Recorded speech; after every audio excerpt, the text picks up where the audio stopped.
Congresswoman Claudia Tenney, and she joins us now in studio.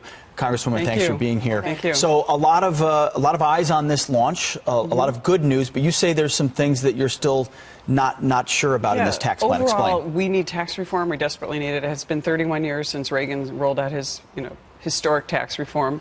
There are a lot of really good things in here. We got to talk about growth. We have to protect and make sure that we help hardworking Americans so they can have more of their money. Interesting, though, the taxation issue, as good as it may be, there's this thing called SALT. It's called the state and local tax deduction.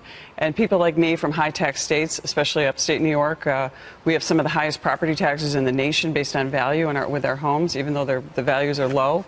And so SALT is going to have an impact on earners because we used to be able to deduct state and local income tax. To credit my leadership, Kevin Brady, our Ways and Means chairman, has given us a little bit of a concession. We're getting a $10,000 property tax cap. I'd like to see more. I've been told the process is fluid. We're going to continue to work on that. We're going to try to get more deductions available, especially the income tax. New York State's income tax is so high.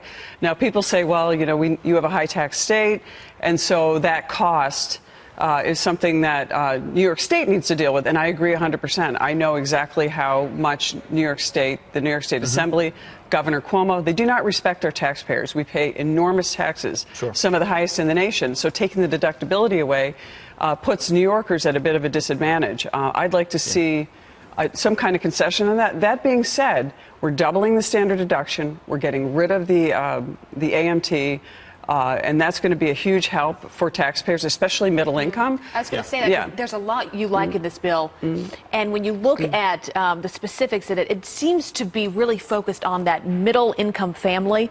Many parents who are working sometimes 2-3 jobs to be able to make ends meet and to give their kids a good life.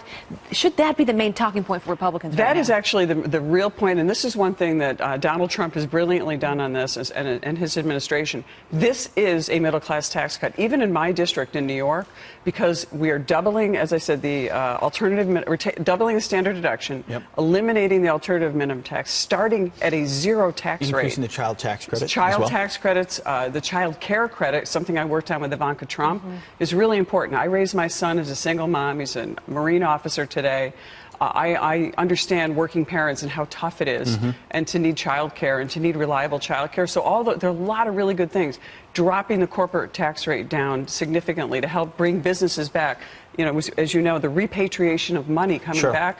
Phenomenal things about it. However, if you're a downstate New York City taxpayer or even in Long Island, there is an issue with deductibility, and our higher earners, but yet listen to the demagoguery. The Democrats, Schumer, Cuomo, Pelosi screaming about how this is for the rich in those states. It's terrible for the rich. It's their only talking point. But you would acknowledge if you're simplifying the code, you're not winners and losers. You're going to have some people who used to have a deduction that they don't have anymore because the tax code's not going to be 1,000 pages long. It's going to be simplified. And the point of deduction, if you take those deductions away, you're going to lower the rate, so you're going to end up okay. By taking away the deductions, you're going to help states that don't impose a terribly high income tax on their taxpayers. Which, I would love to see. I put in a bill when I was in the New York State Assembly to phase out the personal income tax. Had we done that measure, New York would be in great shape with this tax reform maybe New York coming. just shouldn't tax people so much. That's a very good point. That is a good point. All right, quickly, it'll get done or no? I think it's going to happen. I think I'm going to continue to fight to get a little bit higher cap on the property tax deduction and see if we can negotiate on the income tax deduction, because we don't want high earners to leave. One last really good thing, the estate tax is going to be repealed. That's going to help small businesses and family farms, and that's also another good thing about it. We've got to leave Good to have you in. Thank you so much. Thank you very much. Appreciate it.